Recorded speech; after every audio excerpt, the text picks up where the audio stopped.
How do you do, everybody? So the question I'm going to be answering is, why didn't I just leave? Why didn't I just go? And a lot of people have actually asked me this question, particularly older gentlemen folks, typically accompanied by, well, you probably stayed because you enjoyed it, which, no. Nobody really enjoys getting punched in the face. Unless it's a fetish, then that's your thing. But, when it comes to abusive relationships, trying to break up with an abusive person is not something as simple as, I'm leaving you, okay, bye. When I tried to break up or leave, it was like bargaining with my freedom, trying to pick the lesser of two evils that he had presented me with.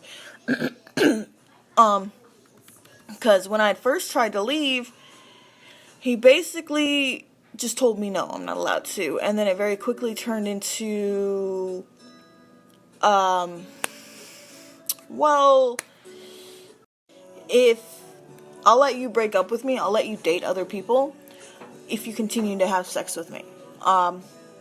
If you let me continue to have sex with you, because it's the very least that you owe me because of all the time I've wasted on you, and then I'll let you date other people. So it was very much like, he didn't understand the concept that I had a choice and I was my own person, and because I was all messed up and just broken, I didn't fully grasp that concept that I was allowed to have my own thing, and I hadn't even fully developed my own personality by the time he'd gotten to me. Because I just did not want to be with him. I wanted to break up, I wanted to leave, and he wouldn't let me, and just being with, just him touching me in general, I wanted to scream inside. I wanted to, rip my hair out, and just, I felt like dying, honestly. I was done. I didn't want to anymore. His behavior very quickly ended up turning violent, very similar to a child just throwing a temper tantrum or a fit, and ended up telling him, it led to the typical cliche, I'm gonna kill myself or I'm dying. At one point he tried to convince me that he was dying from a heart condition, talking about, I've had this issue since you and I first got together. And then I know at one point he actually took a container of Bayer aspirin and pointed the part where it said Bayer and on it, away from me, so it was in his palm, as he smacked it in my face and said, does this look serious to you? Does this look like it isn't serious? Because he'd come over and he was sitting there telling me about it, and I was like, sure, I believe you.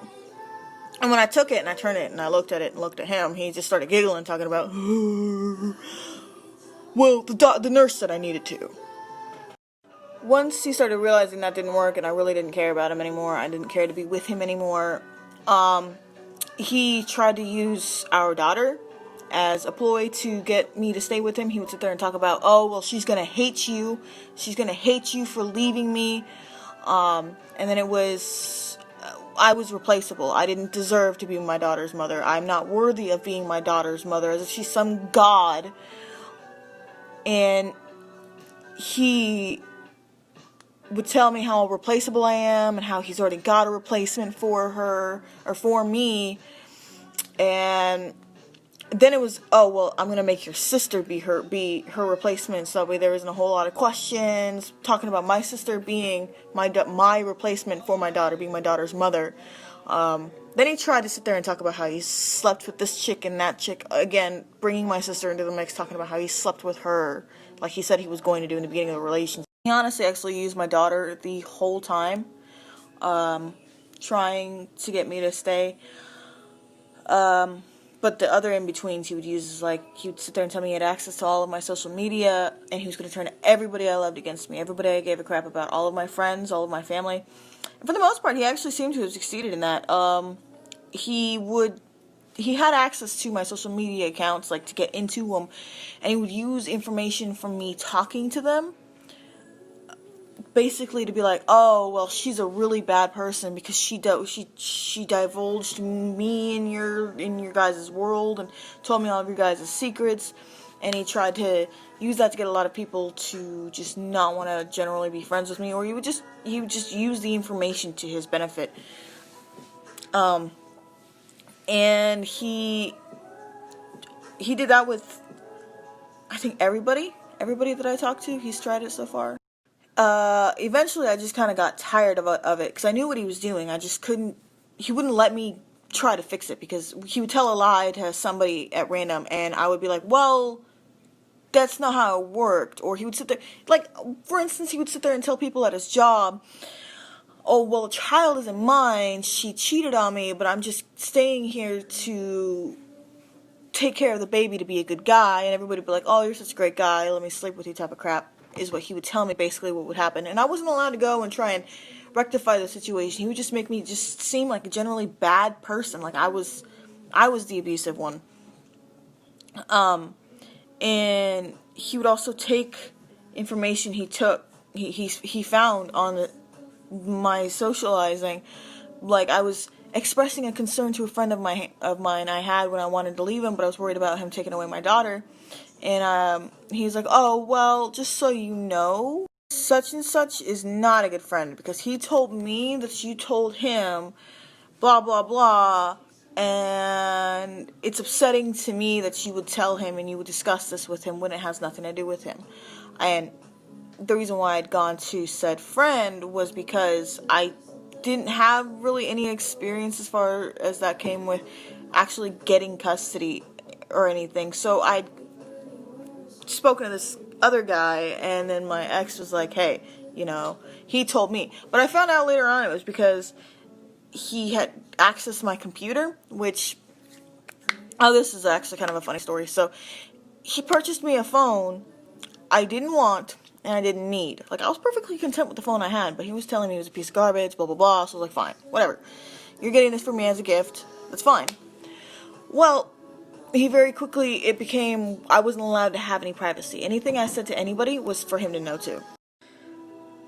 So basically, the phone, with getting me a phone came its catch. He got the phone for me, he purchased it for me, so because he bought it, he had he was obligated to my information. I was not allowed to have privacy. He used it to talk to a lot of people, and back when we were actually homeless in Chicago, I was the only one working, so he would take my phone while I was at work, and I was the only one that had a phone that worked, so he would take my phone throughout the day, and the only time I got to use it was for taking photos or for an alarm clock. I wasn't even allowed to actually access any of the social media on it for the most part. It just became his phone with my plan on it, because my phone was being paid for. He didn't even allow me to get a new phone until it was officially broken from baby puke. Once that phone broke, I went and got, my Nana actually gave me one of her phones that she didn't need anymore, and it was actually perfectly working.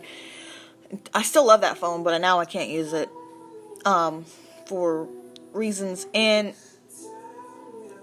after he did that, he got me a computer, which he lied. He tried to claim he paid $300 for it, but looking it up online, brand new, it was $90. Used at max, he would have paid probably like $60, which, again, I didn't ask for it. I didn't want it. I didn't need it. I wanted to get it for myself, and he just kind of decided to come and bring it to me as proof that he loved me. And then he started accessing my information through that, as opposed to using my phone, because I wouldn't let him use my phone. I was like, well, you didn't pay for this one, so you can't fucking use it. You're not allowed to use it. It's mine. And so he just basically which is why I didn't really use my computer a lot beforehand.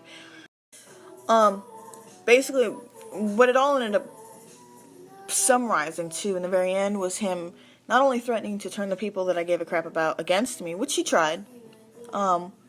It was also he was going to hurt me. He was going to hurt Corin. I know at one point Corin and I were in the car, and with him, and he was driving, because I can't drive yet. And we were driving, and he would take the wheel and he would like swerve it while Corin and I were in the car, and basically talk about he was going to kill us all if I didn't make the right choice, which he also never gave a full definitive answer as to what the right choice was, but it always was greatly hinted, greatly insinuated that I had to get back together with him.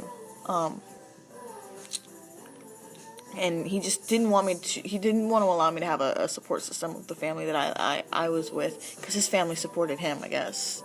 as far as hurting or turning my support system against me. As far as concerning the, because I'm not going to talk about the support system that did end up going with him. He tried to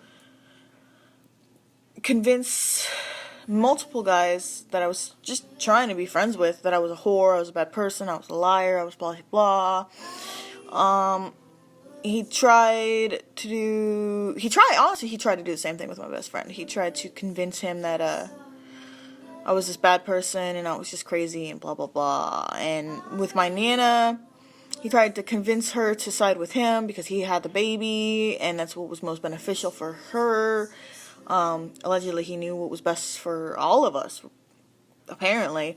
And he also screamed at the guy the old man that I live with.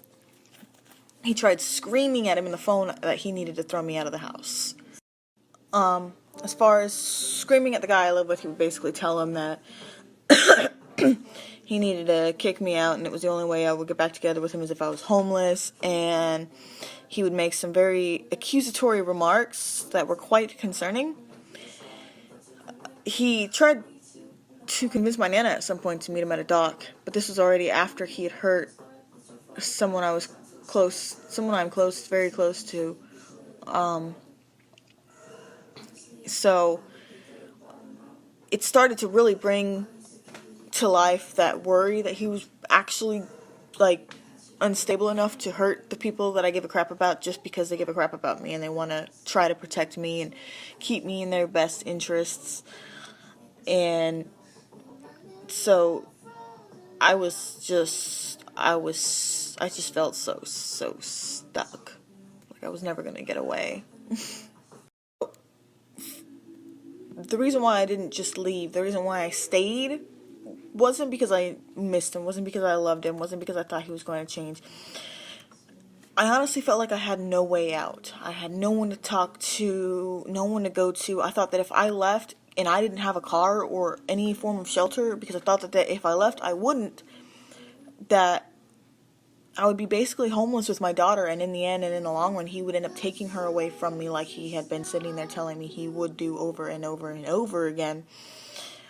I honestly didn't think I was lovable to anyone. I just thought I was just the ugliest thing in the world. Like ugly heart, ugly face, ugly mind.